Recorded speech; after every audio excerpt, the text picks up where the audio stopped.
Allein der Titel Schokoladenkuchen mit Heidelbeeren lässt mir das Wasser im Mund zusammenlaufen. Das ist eine Traumkombi wie Zimt und Zucker oder Apfelkuchen mit Sahne. Und das Beste, im Brotbackautomat dauert die Zubereitung nur wenige Minuten.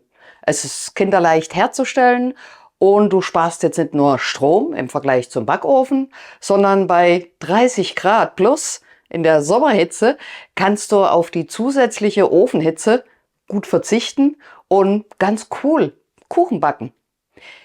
Ich liebe das Gerät noch doppelt im Sommer. Ich bin die Mirjam und heute weihe ich dich in die Kunst eines richtig guten Schokokuchen ein. Die Kunst bei einem Schokoladenkuchen ist, dass der Kuchen auch wirklich nach Schokolade schmeckt.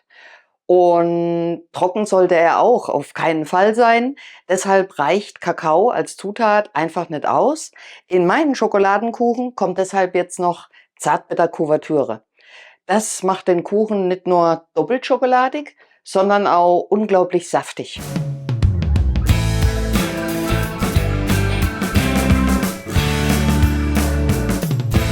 Die 20 Gramm Kuvertüre habe ich jetzt ein bisschen klein gehackt und gebe sie jetzt mit 60 Gramm Butter in den Kochtopf und lasse sie jetzt bei niedriger Einstellung ganz soft einfach schmelzen.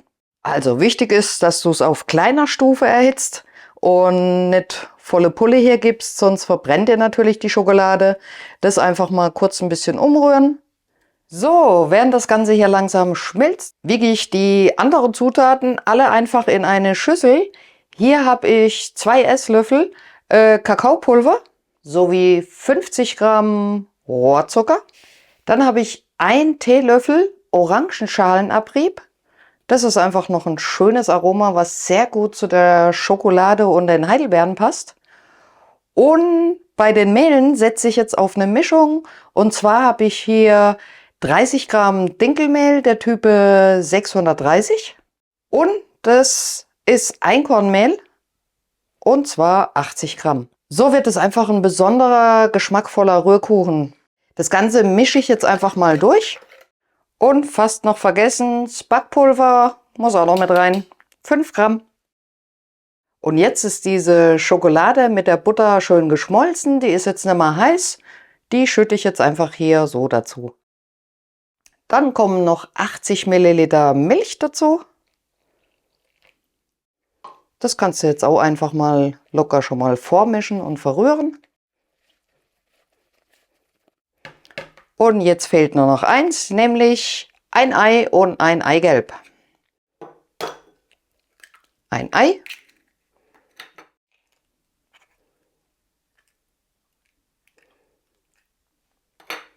Und ein Eigelb.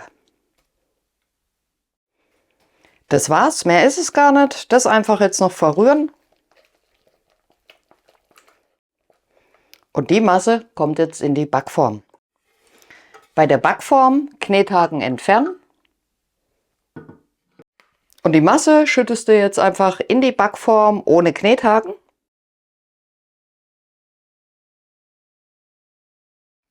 Streich das Ganze ein bisschen glatt.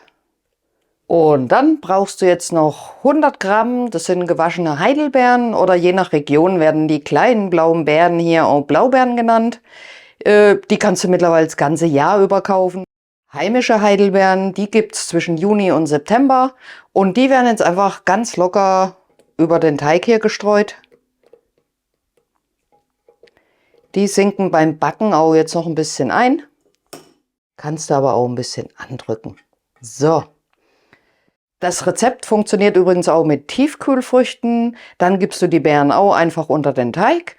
Du könntest jetzt auch andere Früchte nehmen, wie Kirschen oder Johannisbeeren zum Beispiel. Das ist auch lecker. Backform in Automaten stellen.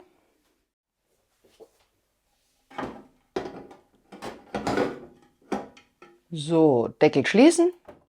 Und jetzt ein Programm nur Backen auswählen. Und zwar für 45 Minuten.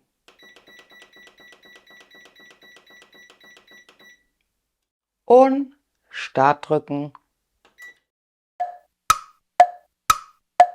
So, 45 Minuten sind rum. Stopp drücken,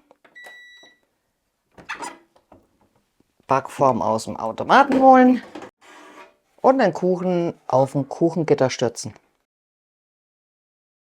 Und hier lasse man auskühlen.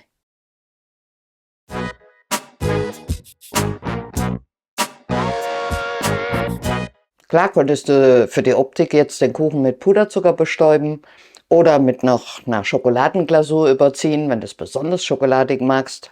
Aber ganz wie du magst, back's einfach nach. Er ist wirklich oberhammerlecker.